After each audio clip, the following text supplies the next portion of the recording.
Assalamualaikum warahmatullahi wabarakatuh. Di sini kami akan menjelaskan tugas agenda 2. Sebelumnya, perkenalkan kami Ardiansyah, Fitriani Bungasari, Ahmad Putra Setiawan, Andri Jaya Saputra, dan Laili Rukmina. Kami peserta Latsar CPNS tahun 2021 Angkatan 10, Kelompok 4, Sub Kelompok 1, dari Pemerintah Kabupaten Tanah Laut.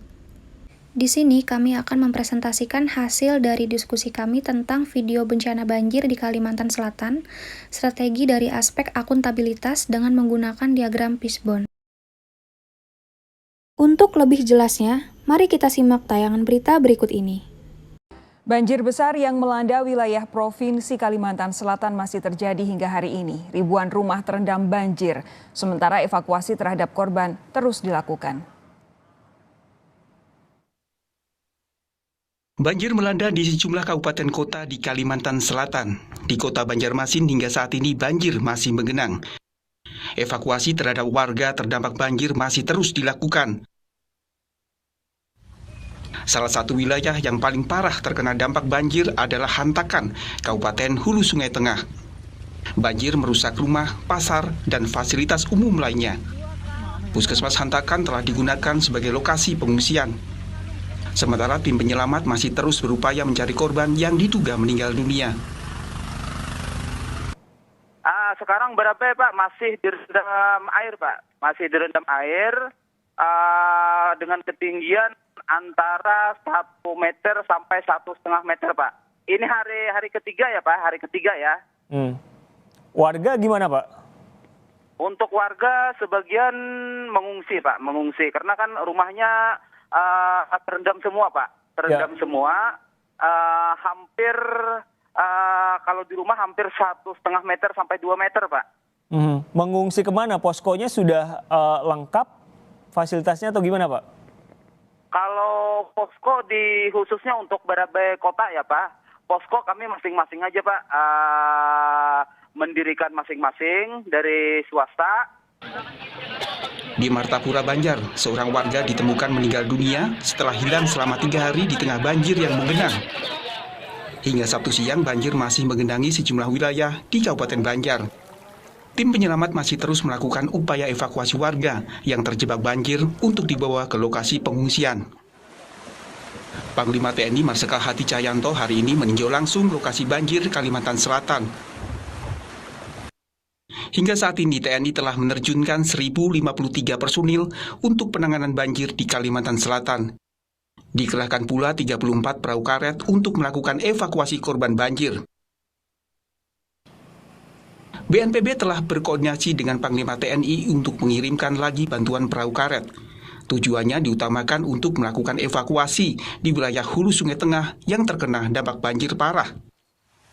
Untuk mengirimkan bantuan terutama perahu karet, rombongan Panglima TNI telah membawa bantuan perahu yang saat ini sudah diterimakan sebanyak 5 perahu karet, dan dari sekitar 40 sampai 45 bantuan perahu yang akan dikerahkan akan kemungkinan datang pada di lokasi sekitar sore atau malam hari.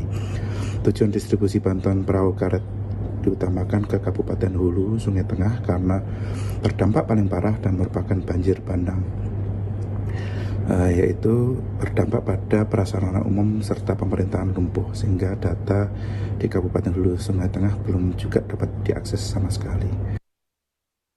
Hari ini hingga pukul 14 waktu Indonesia bagian Barat, BNPB mencatat banjir Kalimantan Selatan mengakibatkan 5 orang meninggal dunia.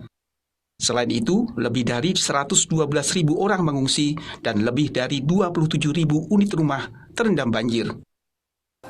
Bantuan untuk korban banjir terus mengalir, termasuk bantuan dari Presiden Joko Widodo yang tiba di Bandara Syamsudir-Nur, Banjarmasin, untuk kemudian langsung diserahkan pada warga terdampak.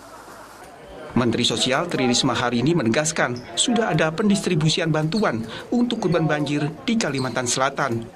Posko dapur umum juga telah disiapkan. Kita sekarang lagi nyiapkan, balai kita sudah menjadi posko untuk untuk dapur umum. Nah, aku belum dapat laporannya detail, tapi kita sudah ngirim bantuan ke sana. untuk makanan. Sementara Kodim 1007 Banjarmasin dan relawan terus mengumpulkan bantuan untuk korban banjir. Bantuan dikumpulkan di Makodim untuk selanjutnya diserahkan pada warga terdampak banjir. Tim Liputan Kompas TV.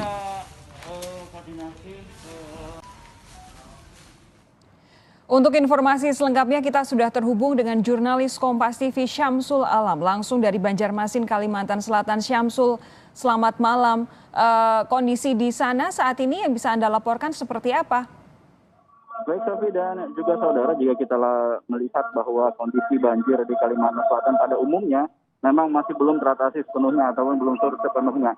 Tapi jika kami tadi baru saja melakukan penelusuran di kota Banjarmasin, Kalimantan Selatan, yang menjadi ibu kota Kalimantan Selatan, rata-rata ketinggian air justru jauh menurun. Jika pagi tadi beberapa daerah di kota Banjarmasin, di bagian Banjarmasin Utara, Banjarmasin Timur, dan juga Banjarmasin Barat masih tergenang. Namun di malam hari ini tampaknya air cukup surut ataupun cukup turun. Tadi kami juga melakukan penelusuran di Banjarmasin Barat dan juga di Banjarmasin Utara. Tampaknya lebih cenderung pada kering karena air sepertinya bergeser ke arah timur atau surut sementara. Namun berdasarkan pengalaman kami beberapa hari memantau bahwa banjir di kota Banjarmasin ini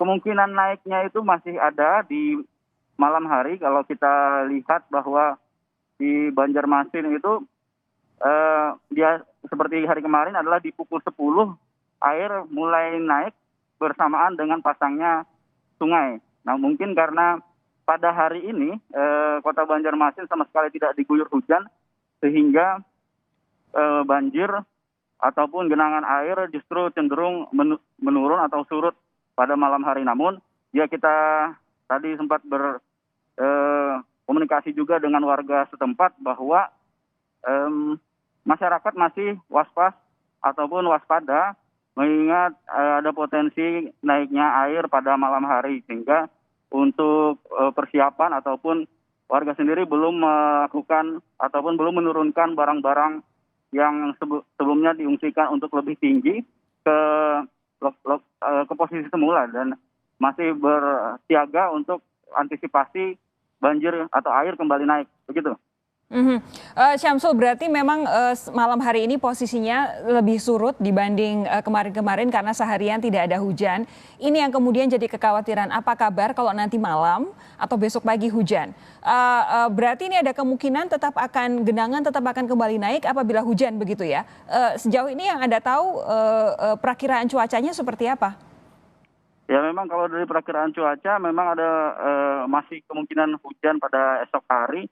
Namun memang pada hari ini memang terpantau tidak dari perakiraan cuaca memang tidak ada turun hujan khususnya di kota Banjarmasin. Namun jika besok harinya masih ada kemungkinan, kemudian itulah yang menjadi khawatiran masyarakat kota Banjarmasin, karena di daerah lain di Kabupaten Hulu Sungai Tengah, kemudian di Kabupaten Banjar belum sepenuhnya surut seperti di kota Banjarmasin, karena dari laporan yang kami terima ataupun dari informasi-informasi yang kami dapatkan bahwa air masih cukup tinggi, sehingga kekhawatiran warga kota Banjarmasin masih belum hilang terkait naiknya kembali atau pasangnya kembali banjir ataupun genangan air di ibu kota Kalimantan Selatan ini, Sofi. Syamsul, bagaimana dengan warga yang kondisi permukimannya tergenang lalu harus mengungsi? Saat ini kondisinya seperti apa? Ya, kalau kita dapatkan informasi bahwa sebagian warga memang melihat bahwa hari ini cuaca lebih kondusif, kemudian cuaca lebih baik daripada kemarin. Memang ada beberapa warga yang diinformasikan kembali ke tempatnya, setidaknya untuk melihat bagaimana kondisi rumah yang sempat ditinggalkan. Namun dari informasi juga bahwa sebagian besar di Banjarmasin memilih untuk mencoba kembali ke rumah sambil terus memantau apakah ada kemungkinan naiknya kembali air, dan juga terus mencari informasi terkait pantauan ataupun potensi banjir naik kembali dari instansi-instansi pemerintah terkait. Begitu, Sofi. Syamsul, begini, ini kan sangat-sangat memprihatinkan bahwa warga harus mengungsi dalam kondisi saat ini kita menghadapi pandemi. Tapi yang ingin kemudian kita ketahui adalah bagaimana dengan kehidupan mereka di pengungsian. Apakah kebutuhan-kebutuhan dasar sudah terpenuhi, kebutuhan-kebutuhan berkaitan dengan kesehatan sudah terpenuhi, misalkan alat-alat kesehatan seperti masker atau kemudian air bersih untuk mencuci tangan, apakah itu juga tersedia, Syamsul?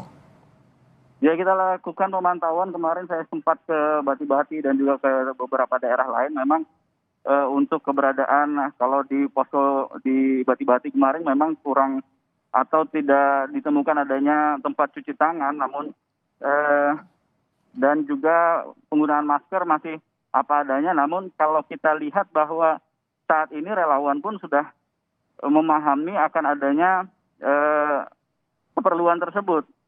Jadi tadi kami juga mengikuti pergerakan relawan untuk pembagian masker dan juga untuk mengingatkan kembali bahwa protokol kesehatan tetap dilaksanakan. Begitupun pemerintah daerah seperti di Kota Banjarmasin juga terus mengimbau untuk tetap menerapkan protokol kesehatan kendati di dalam masa sulit di musibah banjir. Namun tentunya mengingat bahwa juga Kota Banjarmasin masih melakukan pembatasan kegiatan masyarakat, petugas juga masih melakukan pemantauan terhadap penerapan protokol kesehatan. Kalau di lokasi banjir memang sepertinya tidak seketat yang diterapkan di tempat umum gitu.